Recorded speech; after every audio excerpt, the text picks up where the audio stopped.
Talking also regulatory function of kidney.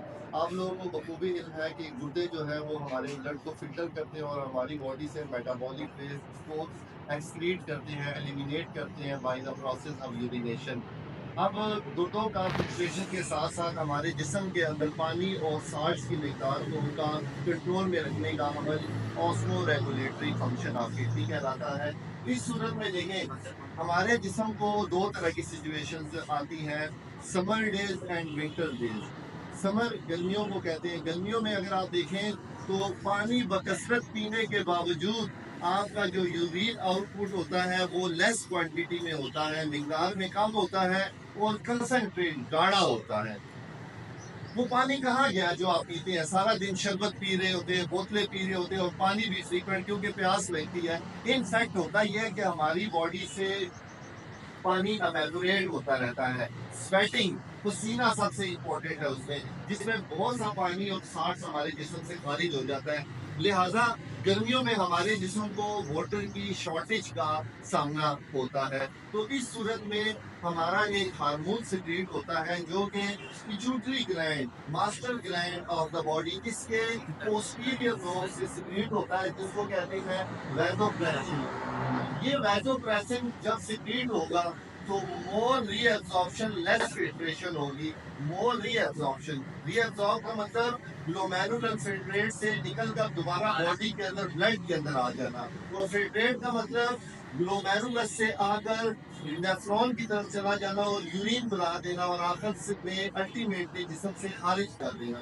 तो चूंकि गर्मियों में already body is facing severe shortage of water, so in this way, more production of vasopressin ultimately leads towards more reabsorption and less filtration, as a result of which hypertonic, yani गाढ़ा, concentrate and less quantity of urine is produced.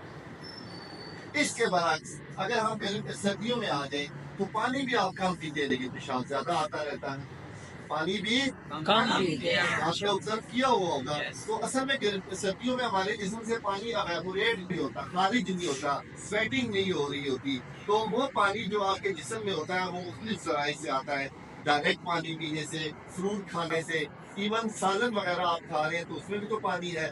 दूध P रहे हैं, चाय P रहे हैं, juices वगैरह ले रहे हैं, फ्रूट्स ले रहे हैं, तो all these contain your water content. तो वो जो पानी है, ऑलरेडी बॉडी जो है ना doesn't face any shortage of water. इस सूरत हाल में अब वैसोप्रेसिन जो है ना वो बहुत लेस क्वांटिटी या कम मिकदार में सिक्रीट होगा।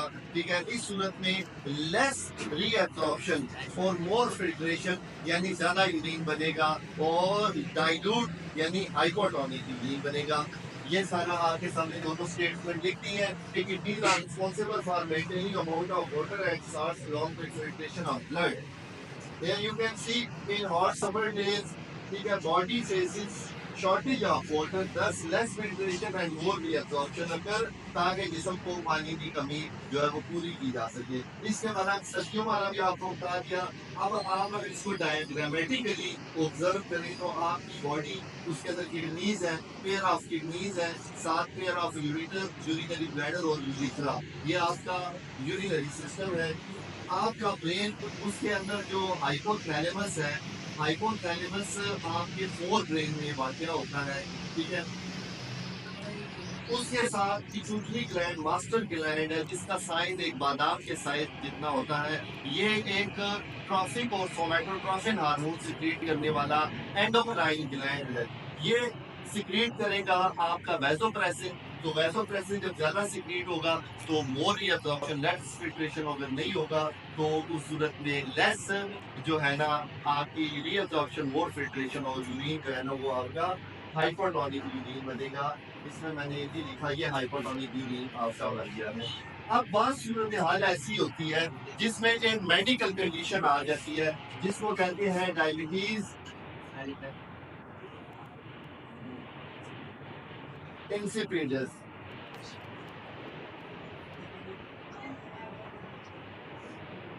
एक तो डायबिटीज मेलाइटस होती है जिसको शुगर की बीमारी कहते हैं। डायबिटीज इंसिपिडस में ये होता है कि नो प्रोडक्शन और रिलीज ऑफ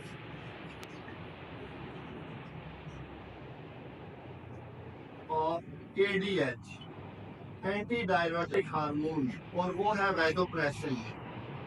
इस सूरत में वैसोप्रेसिन जो है ना वो नहीं सिक्रीट होगा, तो अब क्या होगा, बहुत ज्यादा पेशाब आएगा, वो फ्रीक्वेंट यूरिनेशन, फ्रीक्वेंट यूरिनेशन, बहुत ज्यादा पेशाब आएगा। और इसकी वजह से खास करके ज़ईफ़ुल उमर लोग सर्दियों में रातों को बार बार उठेंगे जब पेशाब के लिए, तो यकीनन यूरिन करने से बहुत ज़्यादा उनको वीकनेस भी होगी, बॉडी से वाटर और साल्ट्स निकलते जाएंगे। उसके अलावा ठंड लगने का खदशा है, ज़ईफ़ुल उमर लोग आपको पता ही है, तो वो अगला दिन जब उनका रेस्ट नहीं होगा तो मजीद वो उनको डिसऑर्डर में, डिजीज कंडीशन में मुब्तला करेगा। तो this is all about your osmoregulatory function of kidney.